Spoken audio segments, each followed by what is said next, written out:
अस्सलाम वालेकुम dear students. आज हम पढ़ेंगे difference between mitosis and meiosis के बारे में। माइटोसिस का अमल होता है सोमैटिक सेल्स के अंदर। सोमैटिक सेल्स जो हैं वो जिस्म के जो नॉर्मल सेल्स होते हैं उनको कहा जाता है। जैसे कि अगर आपकी उंगली के ऊपर या हाथ के ऊपर ज़ख़म आ जाता है तो वो ज़ख़म जब भर जाता है वो माइटोसिस की वजह से भरता है। और जो आपके हाथ के या जो उंगली के सेल हैं वो एक्चुअली में कौन से सेल्स हैं? सोमैटिक सेल्स हैं।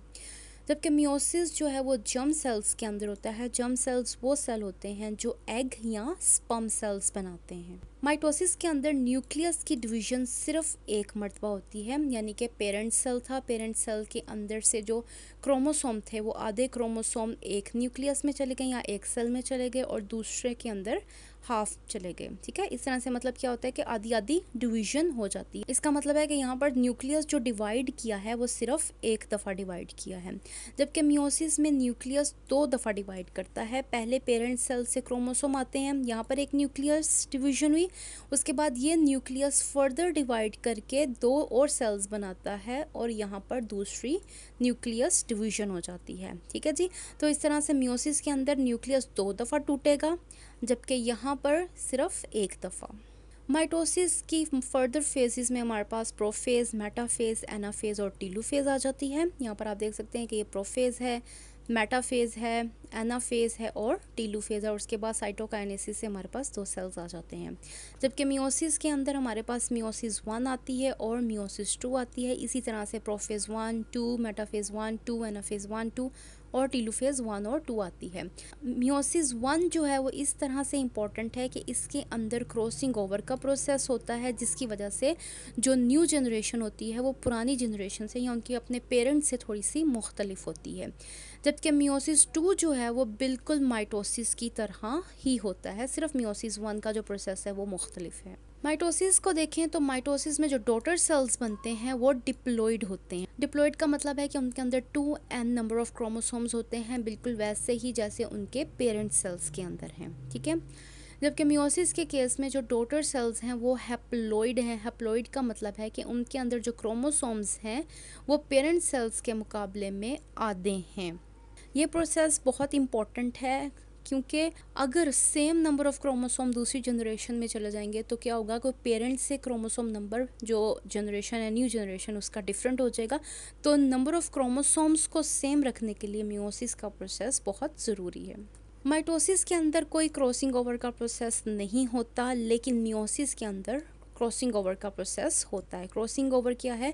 क्रॉसिंग ओवर के अंदर जो दो होमोलोगस क्रोमोसोम्स हैं वो अपना जेनेटिक मटेरियल एक दूसरे के साथ एक्सचेंज करते हैं और इस एक्सचेंज करने का फ़ायदा क्या होता है कि जो नेक्स्ट जनरेशन होती है वो अपने पेरेंट्स से मुख्तलिफ होती हैं या उनके अंदर खसूसियात अपने पेरेंट्स से थोड़ी सी मुख्तलिफ हो जाती हैं। माइटोसिस जो है वो नॉर्मल सेल्स के नंबर को बढ़ाता है, जबकि मियोसिस जो है वो एग और स्पर्म सेल्स को बनाने के लिए इस्तेमाल किया जाता है। इसके साथ साथ माइटोसिस जो है वो हीलिंग के अंदर और ग्रोथ प्रोसेस में इस्तेमाल होता है। यानी जैसे मैंने अभी आपको कहा कि आपके हाथ पे कट लग गया है और वो कट कुछ दिनों के बाद जो है वो हील हो जाता है या भर जाता है।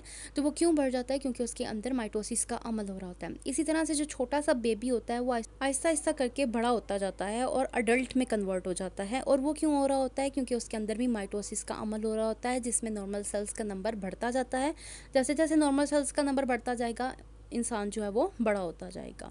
जबकि मियोसिस जो है वो जेनेटिक वेरिएशंस के लिए इस्तेमाल होता है। जेनेटिक वेरिएशन का मतलब वही है कि भाई जो न्यू जनरेशन है वो अपने पेरेंट्स से मुख्तलिफ होती है, क्योंकि मियोसिस की वजह से उसके अंदर ऐसी थोड़ी सी चेंजेस आती हैं जो उनको मुख्तलिफ कर देती है। माइटोसिस डिवीजन से हमारे पास 2 डॉटर सेल्स बनते हैं, क्योंकि एक दफ़ा न्यूक्लियर डिवीजन होती है तो हमारे पास सिर्फ 2 डॉटर सेल्स आते हैं। ठीक है, लेकिन मियोसिस से हमारे पास 4 डॉटर सेल्स आते हैं, क्योंकि 2 दफ़ा न्यूक्लियस डिवीजन होती है तो हमारे पास क्या आ जाते हैं? 4 डॉटर सेल्स। अगर माइटोसिस के अमल में किसी किस्म का माल फंक्शनिंग हो जाता है या सही तरह से वो काम नहीं कर रहा तो उससे कैंसर की बीमारी होने का ख़तरा हो जाता है। क्योंकि कैंसर में क्या होता है कि सेल जो हैं वो अनकंट्रोलेबली डिवाइड करते जाते हैं, जिसकी वजह से सेल्स का गुच्छा बन जाता है और वो सेल्स का गुच्छा क्या कहलाता है? कैंसर कहलाता है। तो अगर माइटोसिस सही तरह से अमल नहीं करेगा तो कैंसर होने का ख़तरा रहता है। जबकि अगर मियोसिस के अंदर कोई माल फंक्शनिंग आ जाए तो उसकी वजह से जेनेटिक डिसऑर्डर्स हो जाते हैं। सिमेप्टिक डिसऑर्डर का मतलब है कि डाउन सिंड्रोम हो सकता है या लाइन फिल्टर सिंड्रोम हो सकता है, कि नेक्स्ट जो जनरेशन आ रही है उसमें क्रोमोसोम नंबर ज़्यादा भी हो सकता है, क्रोमोसोम नंबर कम भी हो सकता है, जिसकी वजह से बीमारी पैदा हो जाती है। तो ये था हमारा आज का lesson, difference between mitosis and meiosis के ऊपर। अगर इससे रिलेटेड आपके पास कोई क्वेश्चन है तो आप मेरे से पूछ सकते हैं कमेंट सेक्शन में। मैं आपको मिलती हूँ अगली वीडियो में।